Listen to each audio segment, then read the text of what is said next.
Welcome to our third episode of the My Three Wishes or the M3W Life podcast. My Three Wishes. Why three wishes? Because it's very hard to pinpoint the wishes that we want. There's so many things that we desire, from financial gains to good health, etc. So we want to pinpoint and encourage people to pick three wishes. And when people are, I don't want to say pressured, but when people are asked to pick three wishes, it actually is hard for them to determine the wishes. So here we are on this podcast with Shelly Meyer, who has been my personal assistant, now a very good friend, and also an author. She's on the show today. I want to welcome Shelly. Shelly, you want to say hi to everybody? Hey, everybody. Hi, Lena. Hello. So what we're doing today is we're going to discuss how Shelly and I met and how we, along our journey, have been our own genie. We've been the genie, even if we didn't even know it. Some of these stories are hilarious, and some make you want to cry, made me want to pull out my hair, but Yeah, I remember that. anyway, Shelly, I don't even remember how we met. Was it on LinkedIn or Facebook or MySpace or one of those? It was Facebook. Okay. I had just I was in school trying to do medical billing. That was a joke. And I got on Facebook one day and I saw you on there and I sent you a friend request and you started talking about um, that you were looking for models and actors and stuff. And I said, "Ooh, I want to join that." And you said, "No, I've got better things for you in the future." And it kind of took off from there. I started doing writings for you for your clients, and it just kind of grew. I was your personal assistant and your pro gamer. Let's just say And this. Let me, so I have to interrupt to add the full my side of it is yeah, pretty much I'm a build the plane while in flight person. You know, it's like I'm up in yep, the air and people are saying, "Don't you need an engine? Don't you need wings?" And I'm going, "Yeah, throw it up there." And so I have all these irons in the pots, and that also explains why I have 4 different degrees. But I really needed someone who could be my sidekick and help me with what I was doing when I didn't even know what I was doing. So with Shelly, she came along, and when I realized that I think I was putting together some fashion event, luxury events, or whatever, and that's why when I needed actors and models. But realizing that Shelly knew a lot, and she was a lot like almost like a double me, writing and content creating, all those things that are now trendy. We were doing them before we even had a term for them. We were blogging when blogging didn't exist, right? I mean, QR codes. we really, yeah. Well, let's keep this focused. But yes, we were in SMS, QR codes, and text messaging and all that way before our time. In fact, people told us, mobile's going to go nowhere. QR codes, no one's going to use them. Oh my gosh. But anyway, with Shelly, pretty much whatever I told her I needed or was trying to imagine in my head, even when I didn't know what I was needing, she would like fumble and stumble and grab and hang on tight and lasso and go rope, whatever it was, to make it happen. And it was just, I mean, we have been through so much. And looking back, we have been the genie. We are being the genie, and just some phenomenal memories. I want to bring up when my company was called Celebritize You. Yep. And that was pretty much what content marketing is today. We would do writings and videos and photos and all that, and put it on the internet and promote people. Shelly, do you remember the famous? I mean, we had clients that were celebrities all the way, top celebrities all the way down to someone in their basement trying to start a business. We took on everybody and anybody, and Oh yeah. the budget and the pay scale and the responsibility. We had no idea what to charge,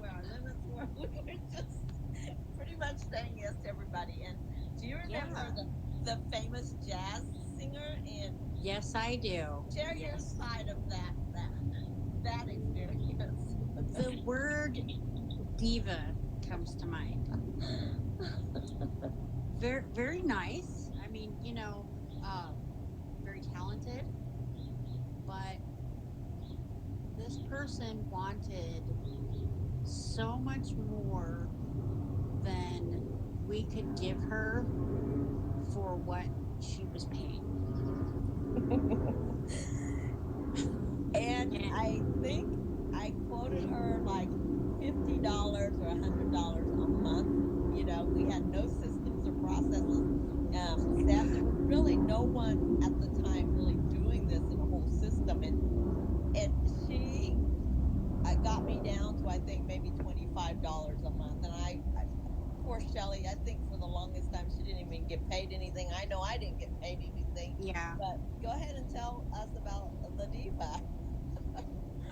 Well, like I said, I mean, incredibly talented, and I was doing everything I can, trying to talk to her about what it was that we were able to do for her for what she was giving us. She didn't really want to give us any details about what she was doing. It was just, oh, I'm going to go to this club and I'm going to sing. And well, we needed more information. We needed to promote her. And she wasn't giving us anything to work with. And it just became, I don't want to say a problem, but it was frustrating. It was a problem. Yeah.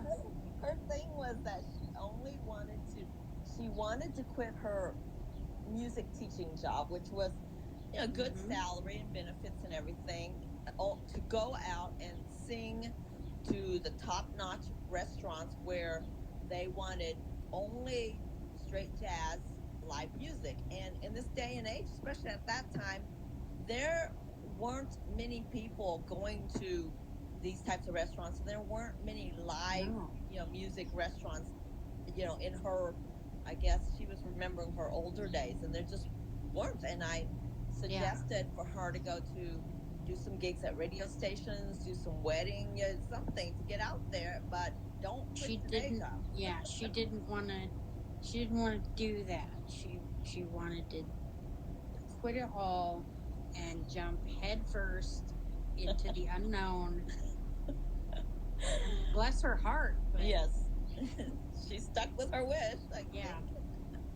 I don't know what she's doing now, but I wish her well. But it wasn't going to work.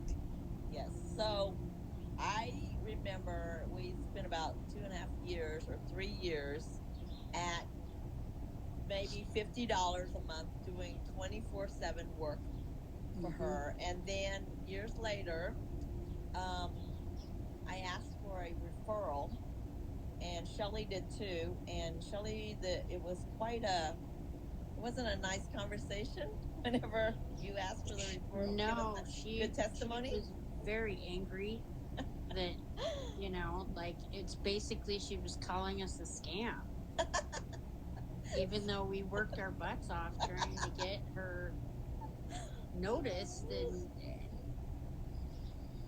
but again, you live and learn, and I was still green and I didn't know. I tried to get myself connections and help you move forward, and there's just some people you just can't make happy. So absolutely. And in the midst of this, the main point is we still kept being the genie. We still kept, that was the grit of it, just grinding and getting things done, even though we had to learn what clients to pick and what to charge and things like that. And we had some amazing clients. We had clients who pretty much are I guess a copy, if you will, of Netflix. So we were in charge of writing all these movie summaries. And how many writings and words did we have to crank out every day nonstop? I think there were some days where I did 30, 40, 500 words, 1,000 words or something. Yeah. Really? It was insane. And I mean, at the time, they were just up and coming. Yes. I mean, I had not heard of them before, but they really took off. They really did. And I launched my kids. I put everybody I knew. Everybody I met on the street on the job. There were a lot. I mean, they wanted a lot of movie writing. A lot. Exactly. And that was a very wonderful project that lasted years.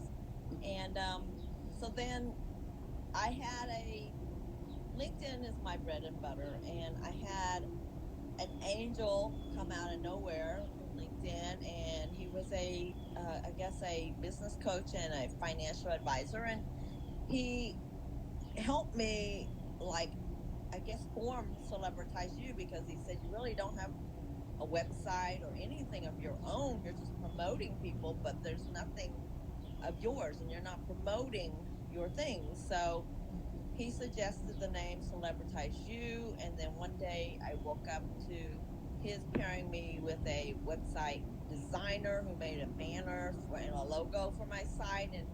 And it turned out we bartered services.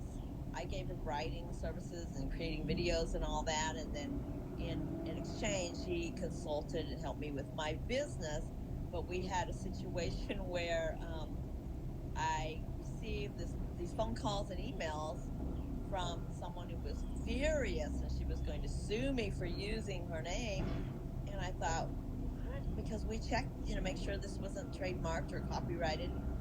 Well, it turned out that my name, my legitimate name for my business, is Celebritize You. And her book was called Celebritize Yourself. But in everything she put out, she was using Celebritize You. So in actuality, she was promoting us. Free publicity.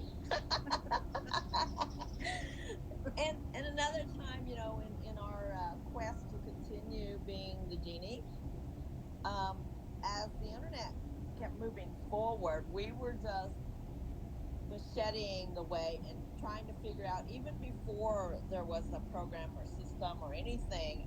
One day I asked Shelly, I said, could you move everything from one website to the next? And she said, I don't know how. Well, that was called FTPing now, but we didn't know what that was called. Right. Do you remember that? Yep, I do, and I learned really quick. How did you do it? I mean, there was not even a word for it. I had a friend who had, he did he was like a DJ. And he knew how, I mean, he even had like his own hosting website. So I kind of went to him and I was like, all right, how do you do this? And he gave me resources, and I Googled a lot of stuff, did a lot of research on how to be a programmer. And it just... And you were just a writer. We were really just writers. Yeah, I mean, that was what I started out as, just writing. And all of a sudden, here I was creating websites and manipulating HTML and and I'm like, and then it got to be where I was creating websites for your clients. Yeah, and back then there really wasn't really HTML, and there really weren't. Yeah, you didn't have like Squarespace and WordPress and things like that. Right. I mean, we were really inventing it. Yeah. I mean, it was so new. People had websites, but only, college degreed people knew how to do this programming, and I just kind of... Not writers. No. Not at all. And then one day it was like I was doing these writings, and I don't know where the term pro gamer came from, but it just stuck. So what happened was as writers, I as a travel writer, and then writing my own things, and then my own for my clients, and you as a writer for your books, we were writing on paper with pen, and then the internet came along, so everything was done on computer. And then obviously, if you wanted to get it out there, the cheapest way was online. And back then, we had the dial up and all the craziness, and so we had to keep up with technology. So writers became almost like programmers, because we were literally building websites before we knew how, and then we were going in the back end to do all the things in the back end, and then the front end having to make it pretty and Google friendly and user friendly. And back then it wasn't even Google. I think it was what was the Bing or something that was the main search engine? Bing, Alta Vista, I don't know. Yeah. So Pro Gamer came out of this. Okay. I'm like kind of like a Steve Jobs wannabe, so I know a little bit about a lot of things, so I would delegate. And that was your word. that was my word. And also in all caps, send me an invoice. Remember that? Oh God, yeah. Shelly knew we were struggling, and we were a startup company, like beyond startup. Is there anything called pre startup? Beyond the incubator? Hobby. Yeah. So it was our hobby. Yeah. Yeah. So she refused to let me pay her, and weekly I would have to type in all caps, or literally call her on the phone and yell at her and said, "Send me an invoice." Yep. And I reluctantly did it. We were broke. We didn't know what we were doing, but we just kept doing it. And the word pro gamer came because I kept asking you to literally bend everything, bend the sound wave, the wave of light, make whatever you could do to make this website or this thing happen. And somehow she magically did. And so I made a joke and said, "So are you going to start getting into developing games and video games and all that?" She said, "Oh God, no." That's where I remember now. Oh my gosh, yeah. Yeah. So that's when you came up with well, then you'll just be my pro gamer. Yeah. Which meant you'll do everything. Yep. And then the big kicker was, there were, before Shelly came along, I had created an online entire website called My Study Hall, with some help from other people. And once again, we spent a lot of time, resources, whatever, I think 4 years, this incredible online education website that was fully functional. I mean, unbelievable. And everyone told us nobody's going to need anything, schooling online, education online, anything like that sort is not going to fly. Well, then, being the genie once again, we moved into SMS, okay, and QR codes. Yep. And that right there, once again, I told Shelly, I don't even know what this is called. We really didn't even know what it's called, really. What was it called? No. Yeah. I just remember, like,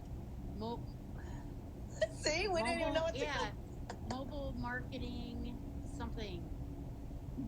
That's what I remember. Mobile marketing. We didn't. So here we are, creating QR codes, and Shelly was the back end and doing, I think, customer service and Q&As. Yep. And then I'm at the front end. I'm the salesperson. I'm the face of the company, and I had all my kids going and other people going, and hired other people, and went to all these trade shows and fashion events, luxury events, and presented all of this and that, and people kept saying mobile's going nowhere. We don't see it working. So we were, I think, 10 years ahead of our time, don't you think? Oh, I would say so. Yeah, pretty darn close to 10 years ahead of the game. So, Shelly, what made you hang in there and what made you get out of there? We're still together. We're coming back together, but there were several years where we really, you had to go your own path. Yeah. Share with the audience. I know. I needed to make some money. But the thing is, though, is I loved what I was doing. I loved working with you, and I loved writing and doing all of these things with websites and marketing and working with these events and stuff like that. Even though I wasn't able to be there in person, I was on the back end and I was talking to people. But then I met somebody, and this person was just thought that if we were going to be together, that I needed to have a job. You think that no more hobbies? And I'm like, but I love what I'm doing, but you're not making any money. I'm like, so, and I fought it for a long time, because I remember one time talking to you on the phone one evening, and Jeff, if I can bring that up, about some stuff that you guys were working on for the company. And this person that I was with was looking at me like, why are you doing all of this stuff and you're not even getting paid, and blah, blah. And so I stupidly decided that to quit a quote-unquote job. So I did that, and I was really not that happy, to be honest with you. I wasn't writing, I wasn't doing what I loved to do, and every now and again I was still helping you out, but it wasn't the same. So that's kind of how that happened. I didn't really want to stop doing what I was doing, but when my grandmother passed away, I kind of didn't have a choice, because I had to stay with this person and live with them and work and pay bills. So right, and that leads into where we are today. Shelly has written 2 books, and they are phenomenal. And I reached out to her, called her, and pretty much said, first off, I booked her a trip to see me in Florida, see me in California. She loves the beach. She's had opportunities to be with me in a sunny, beachy area, and each time there was some reason why something came up all the time. Right. So anyway, once again, she mentioned how she hated cold, and Denver was this and that, and I said, it's sunny here, the beach is here, and you do have credits for a flight. And the conversation led to pretty much where everything is taking priority above your wishes and dreams, right? Yes. But that's kind of been the theme for most of my life. And why is that? We talked about that. Yeah. You can tell the audience why that is, because we discovered what you've done. You've stuck yourself. Go ahead. So I feel like it's I'm scared.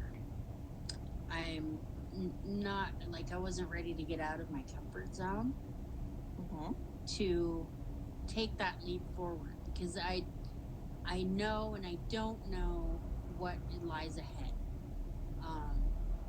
At this point in my life, I'm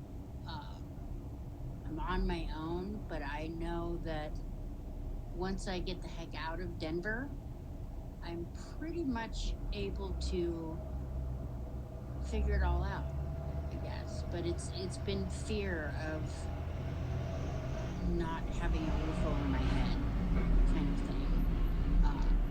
And I need to be scared, I guess.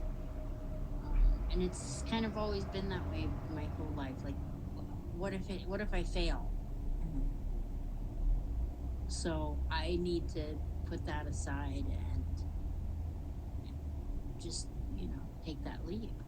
And for you listeners, many of you, including myself, we get in our comfort zones and we live on the fears. And fear usually is something that we don't know, the what ifs and all those things that may never happen. I had a counselor tell me, you're fearing fear itself. You're focusing so much on things that may never happen instead of, what if I do this and it works out? So we're talking to you listeners now and to ourselves at times. When we get ourselves in that comfort zone, we have to ask ourselves, is it very comfortable? Is it really comfortable? Is it really comfortable? And I've been there. And it usually stems from something in our background, our past. Mine is from my childhood. So we all want to come back home to our childhood, whatever didn't get resolved or whatever became an old habit and a pattern. We want to go back there because it's familiar, and it's quote unquote safe, but it's really a self prison. It really is. Yep. So as we deal with these things, it's not so hard for me now. I've become just so out there, trying new things. Every time I'm fearful of something, I go and do it. The more I do it, it becomes so comfortable. It's like second nature. But it's not always that easy to just tell people, well, get out of it. Snap yourself out of it. Get out of that comfort zone. You have to think about the fears. And like Shelly said, sometimes something has to scare you so much, like for me, I had eating disorders. So for me, when I fasted, I would literally fast for 3 days and then not eat at all. And my goal in my journal, I wrote for years, I will not eat today. And when I did eat something, even a piece of lettuce, I felt like, the biggest failure in the world. That is just messed up. I mean, beyond messed up. I never weighed more than 104 pounds. How can you make it a goal as to not to eat today? That is what we do with ourselves when we have these types of fears. Yeah. Shelly, I know for you, putting yourself in your comfort zone, there are a lot of reasons why you put yourself in that AKA comfort zone, which is also self-prison, because you're saying, what if this, and they need this, and then you're putting yourself in a situation to solve the impossible for everybody. Wouldn't you agree? Right. Yep. Yeah. I mean, you pretty much nailed it. Like I've said 100 times, the reason why I have not left Denver is because what if my daughter needs me? Exactly what you just said. And that's why I haven't left, because I'm too afraid to not be with them, or too afraid to be on my own, because I haven't. Right. And with that, on the flip side, for me, I have I grew up in Vietnam, and then I started, outside the country and then into the country. And then when we moved to Mexico, for me, it was like, what if this and what if that? And then moving to Florida and then to California. And it's like, well, what if my youngest needs me or whatever? But in reality, the truth is, when you live in a fabulous beach place or someplace that's a tourist, area, they come to you. They will not go away. I've had people, when I was going through empty nester syndrome, they said, the older people who've been through it said, why are you crying? And I told them, they said, oh, honey, no, don't cry. Enjoy your free time right now, because they'll come back with significant others, with grandkids, with dogs, and this is so true. So, those who are basing your wishes and stepping out and making things happen for yourself, if you're not doing them because of the fears and the what ifs and the box and the comfort zones and other people, all the reasons other than you, really think about it, because all those fears and all those what ifs, really, they're actually selfish. If that makes any sense, it's actually selfish. I know people who didn't ever move or didn't ever take that trip or whatever it is because, well, what if my grown son needs me, and etc. Well, when they actually took the trip or they actually moved, those those adult kids actually had to step up to the plate and be real parents and be really responsible. So, and there's so many people that have come to me and said, our grown children had to move away from us because we were coddling them too much. So we just don't know what the flip side is, of everything. Right. True. Yeah. So, on that note, Shelly, what have you done since our conversation of that? That, because I know your health, like mine, and as we get older, our joints, all that, we can't handle the cold, especially the wet, cold that just gets to the bone. What have you done anything as far as changing your mindset or taking action, or? My mindset, yes. I know what I need to do, and I'm making a plan to do it. I can't really do anything until the end of the year because I had to sign a new lease. But I've got a plan in place, saving money for that time, so that I can get myself out of here. I know that even my doctor said after I had my episode a couple of weeks ago, and they thought that my heart had issues, and that's a long, big story anyway. I told them how painful the cold was now, and like it's like down in my joints, in my bones. And my doctor told me flat out, you need to move to a warmer climate. Right. This is not good for you. So, and I've known that for years, but it was at that moment that I was like, all right, well, this is what I need to do.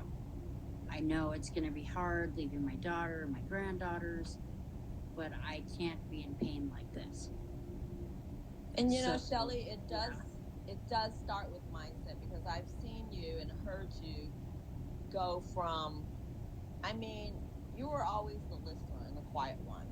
I have seen you change, going on TikTok and on YouTube and on Facebook and Instagram, talking and doing things that are out of your comfort zone. And I see the difference in your you're becoming more outgoing. And I don't want to say extrovert is a better thing than introvert. No, I'm just saying you're more extroverted, which is balance for you, because you were more of an introvert. Balance is key in life. And how does it feel to finally step out of that zone where, you're becoming the face of you, the face of your business? That's a good question. It feels good. At first I was nervous because I don't having that attention on me. But I got on TikTok specifically for that reason, to not be afraid to be in front of the camera, to speak my mind, to make people aware of things. I've gotten myself into trouble for the things that I've said on Facebook mostly. But, you mean Facebook jail that you constantly live in? Yes. But it's, I feel good about being able to say what I feel, to be on camera, to be on a podcast, to have discussions with people and debates and things like that, and not be afraid to say what I want to say. And you look great. That inner happiness and peace is just shining onto your face. I mean, the beauty comes from within, and that's real, and I can see it. And thank you. I'm so proud of you on that. Thank you. Now moving on to Shelly's book. We all have hobbies and things that we are passionate about. And how you know what to wish for is when you are at work, when you're at play, when you're at rest. This is the thing that you're thinking about all the time. Constantly. Yes, that is your passion. That is your wish. So Shelly's is writing her books. And she, I called her and touched base, check on her every now and then. And how's your book, Shelly? And she says she's editing. And I said, again? Yes. And so I just challenged her to get it out there. Just get it out there. And she said, how? I said, YouTube, blog your book, all these things. And, just ask the listeners and people advice. How would they like to, what would they like to see? So she started that. And how's that been going? It's not too bad, actually. I mean, I did my first podcast, and I kind of sent the feelers out about what do my friends want to hear about, what kind of books do they like to read, who are their favorite authors, would they like to discuss this with me, that kind of thing. I've only done one video blog so far, and that's because I just haven't had the extra time. The last couple of weekends have been kind of busy with my daughter and my granddaughters with different things going on. But as time goes on, I'm gonna do more. So, but I feel like people want to hear about new authors. They want to know what these books are about, and I just had somebody today, I think it was on Instagram, who was talking to me about one of the books that I'm working on. And the there working, you go. Yeah. The working title of that one is, and it's not meant to be like Democrat or Republican. It's just a working title. It's called The Republican States of America. Mm-hmm. And I kind of got that idea from watching The Handmaid's Tale, about how the government is basically imprisoning us, Right. the people. So that idea came to my mind. But like you were talking about, I got off track. I the first book that I ever wrote in 2005 was really cheesy. So I decided that I needed to rework it. And so that's what I did. And I'm done doing that now. So now it's just a matter of getting it out there. Good for you. Yeah. Another thing I've learned is who's to determine what's cheesy. For me, my co-host Peter is feeling under the weather. He's getting better, and I thought I'll wait on Peter. But then I thought, why not? Let's just do this. Let's launch this, okay? Mm-hmm. And for us to determine, this is what I learned. For us to determine what is cheesy or what is, let's do it this certain way, is really, I got this from my son mainly. And that's kind of self-gratifying kind of ego, because, artwork, what we put out there is something different to everyone. So for us to say, for me to say, for instance, I want to wait till this podcast is perfect, or I want to wait until Peter is with me, or I want to put it on whatever. And you're saying, well, this book is cheesy. Well, if we don't put it out there, we're robbing people of the joy of being touched and moved and blessed by it. So some people might like cheesy books. They may, what I'm saying? That might be and I mean, it was out there before, but there was no marketing to it. I mean, it's weird because when I worked with you, I was marketing other people, social media marketing, getting their names out there, but not for me. I don't know how to market myself. Well, you do. It's the thing is, it's like for me, writing is it. You know, I can write. I've written hundreds of resumes for people, thousands of business plans, you name it, content for websites, video scripts, you name it. When it comes to writing my own resume, I just can't. I literally Yeah. freeze. So I wrote it and I looked at it and I'm like, this is horrible. So I hired someone to touch it up and edit it. They sent it back to me twice and I still have to fix it up. So I thought, where is this block? But point is that we're doing it and we're realizing why and how can we do this for all these others and we're not doing it for us. And for you listeners, that's the same situation. You guys will move mountains for your grandkids and your brothers and sisters and your children and your babies, but when it comes to you, you put yourself aside or last. So that's something to really think about when you're coming up with your three wishes. You know, I mean, so that there are learning points in everything, and I want to encourage everyone to go to our Facebook page, which is M3W Life, and think of three wishes. It's tougher than you think, you know, what you wish for, and to be very detailed about it. Yep. Shelly, also, I wanted to ask you before we go into your books. You can tell people the name of it and where they can find it. I do want to have you get that cheesy book out, the first drafts, you know, because we're giving away the M3W Life Handbook, the guidebook, for free. It's our first draft, and we'll continue to add more and more and bring more value to the people, the readers, and all that. We're just putting it out there. So I really want you to, before we go, you know, you'll be mentioning the book and where we can find it. Um, I this interview with Shelly is really a fun, reminiscing interview for us. But for you, our listeners, we want you to take away that, you know, your wishes don't have to be perfect. You don't even have to know what the heck you're doing. It's a matter, and it's sometimes easier said than done, working on that mindset, because we can look at something and say, you know, wow, you know, all those years we did our hobby for very little money or no money.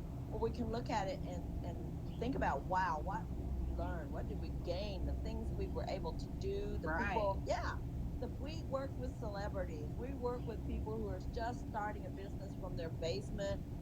You know, it was just, there were so many memories and so many, we granted other people's wishes, you know? Right. And we learned so much about how it all works and how it comes together. And we learned about other people and other occupations. I mean, like these singers and models and actors. And we learned about those businesses. Right. So they learned about us while we were learning about them. And I think everybody benefited from that. Whether Exactly. you know, whether they know it or not. So, and we had to like bend our brains, and it's like putting your brain through a sieve or a, you know, just a colander or something to write about we're creatives, and so us creative types, it's hard for us to write for attorneys and accountants, and we had to do that, and it was really hard. Yeah, yeah. So, but the left brain people were so busy forming committees and spreadsheets, and they couldn't make a decision. And we right brain people were like all about making it pretty and getting it out there, tell the story. So it was, you know, helping people to also find the balance as we find balance ourselves on. I mean, so many times when we had to promote someone that was, what was it, for instance, a finance company or I can't remember, but several investment company. Those Yeah. people are so left brain, and they would send us all these funnels and spreadsheets, and we're just like, how? We're like, what in the world? What am I supposed to do with this? And trying to tell their story when they couldn't even tell their story. Yeah. They were so drab. Yeah. Oh, wow. Yeah. So, guys, no matter what you have to deal with or want to happen in your life, there is a way. And it is about stepping out of that comfort zone and really looking at your comfort zone and saying, is it comfortable or is it a self made prison? And all these what ifs and I can't, whatever. I'm telling you, when people say I can't walk and I'm just recovering cancer, there's still things that you can do. There's still things and dreams that you have. And so, we want to encourage you to join us at the Facebook group that we have, M3W Life, and be there because there's a lot of encouragement. There's resources to help you. We're pairing off with people, and everyone's chipping in on the conversation and helping with the resources they can help with, and we're giving away prizes. There's so much going on. We're going to finish up with letting Shelly tell you about her books and where you can find those books, and let's all encourage each other so that we can be the genie. All right. So my first book is called Portland Authority. It is currently available. God, I don't think that it's on Amazon now. You kind of have to search eBay. It's been a lot of years. So we're bringing it back. Yes. So it's going to be republished next month. Hopefully with a traditional publisher, but probably not. So I'll keep everybody updated about that. Anyway, the book is called Portland Authority, and it's kind of a romance, investigative type suspense kind of thing.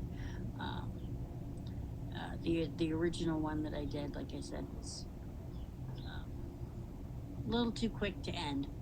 I guess. So I worked on that. Anyway, it's still a good story.